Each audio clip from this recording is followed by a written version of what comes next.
Hi everyone, welcome back to my channel. Now in today's video, our project 5, we will talk about how to create a highly available Kubernetes cluster on Minikube using kubevip as a load balancer. Now before we get in the project, we first talk about some components of a highly available Kubernetes cluster as far as Minikube is concerned. First, our cluster should have multiple master nodes. Normally in production environments, the master nodes should be at least 3 for it to be considered highly available.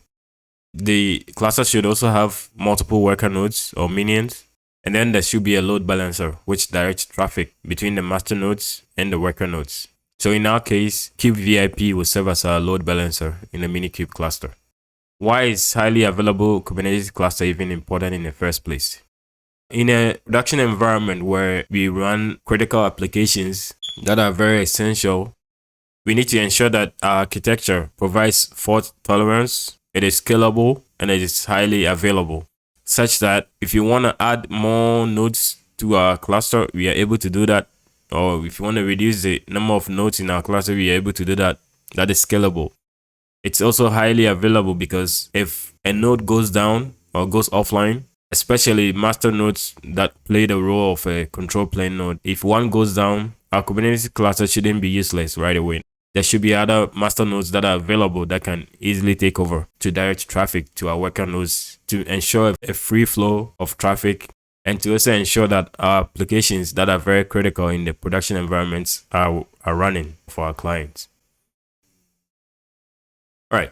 Now, because we are using Minikube to create this cluster, we will create 2 control plane nodes, and then we have our kubevip, which will serve as our load balancer in our case, that will direct traffic between the 2 master nodes and also relay information from the master nodes to the worker node that we have.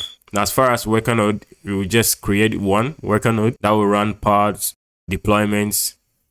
All right, so this is a simple architectural diagram of our highly available cluster on Minikube. Now, there are some prerequisites to consider. First is a container driver. So you have a choice between either a container driver or a virtual machine.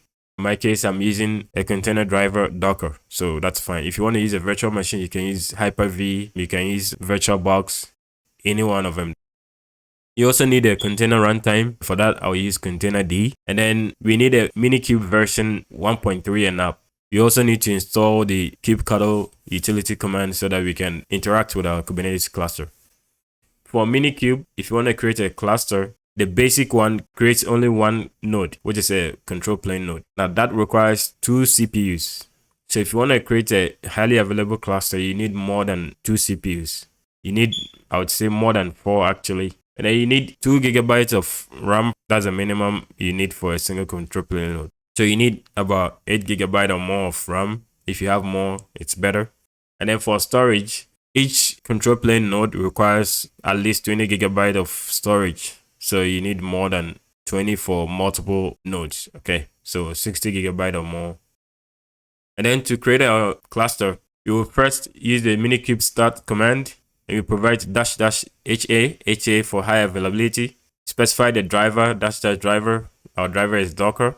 Our container runtime is Containerd, and then you provide a profile name. The profile name iQuant Kubernetes HA is also going to be the names of our Kubernetes cluster nodes. Okay, all our nodes will take on this iQuant Kubernetes HA name plus a unique identifier. And then we will verify the cluster by running kubectl get nodes. Okay, and then to check the status of our cluster and the nodes, we will use the command minikube profile list and then minikube status -ip and then the cluster name that we gave from the minikube start command, which is right here. Okay, because of the number of CPUs, RAM, and the storage that I have for my system, I cannot add worker nodes directly to my Minikube cluster. So what I would do is I'll remove one of the control plane nodes using this command, and then we will verify it to be sure that the control plane node has been removed. And then I'll replace that node with a worker node by using the command minikube node add -p profile name, and this is going to add a worker node to it, and we will verify that using kubectl get nodes or minikube profile lists. Because we've added a worker node to make it look a little distinct from the control plane nodes, I will change the label for that to have the label worker, and we will verify that using kubectl get nodes. So please leave any comments or questions you have in the comment section below. Hit the thumbs up button and subscribe to my channel for more videos like this. Now let's get into our project. In today's video, we will look at how to create a highly available Kubernetes cluster using Minikube. We need a driver, and for that I'm going to use Docker. If I do Docker version, I have Docker already installed. If you don't know how to install it, I already have a video on my channel for that. I also need kubectl. If I do kubectl help, you can see the kubectl command works. Before we start creating our cluster, we also need a container runtime.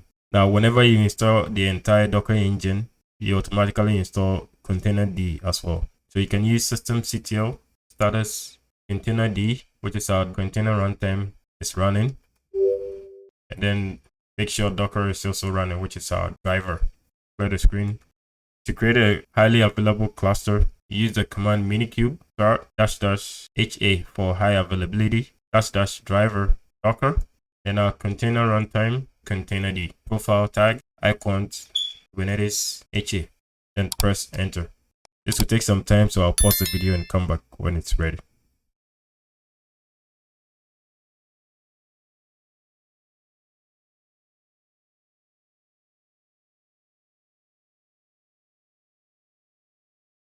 Okay, so it seems our Kubernetes cluster is ready. All right, let's do kubectl get nodes. Now use the -OY to see more details.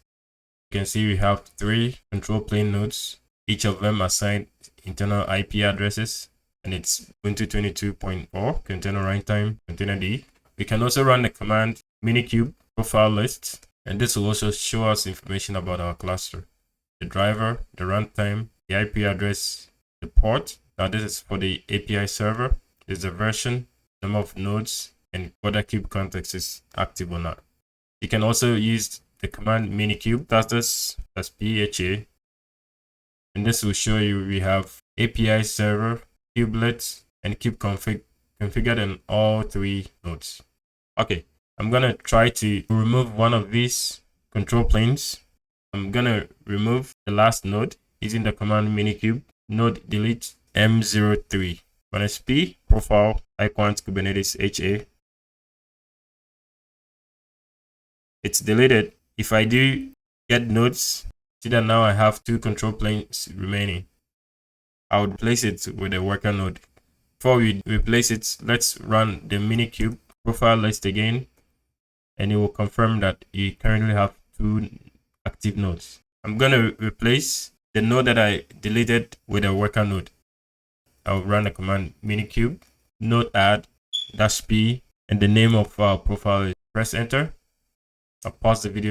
Okay, so it's done. Let's run get nodes command again. Now you can see we have an extra node, and that is a worker node.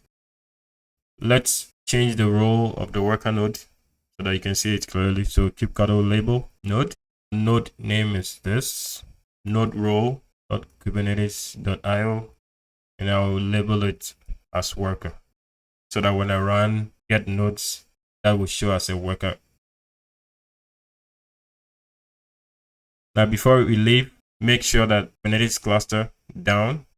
You can delete the nodes using kubectl command, each node name, hit enter. That will delete all the nodes so that there are no more nodes found. And now you can stop your minikube cluster. Minikube deletes. This will delete your cluster. Now sometimes if you run the delete, you have to add all so that it deletes everything, especially if you added some storage or persistent storage. So it's successfully deleted. Please like the video, hit the thumbs up button, subscribe to my channel for more videos like this, and I'll see you on the next one.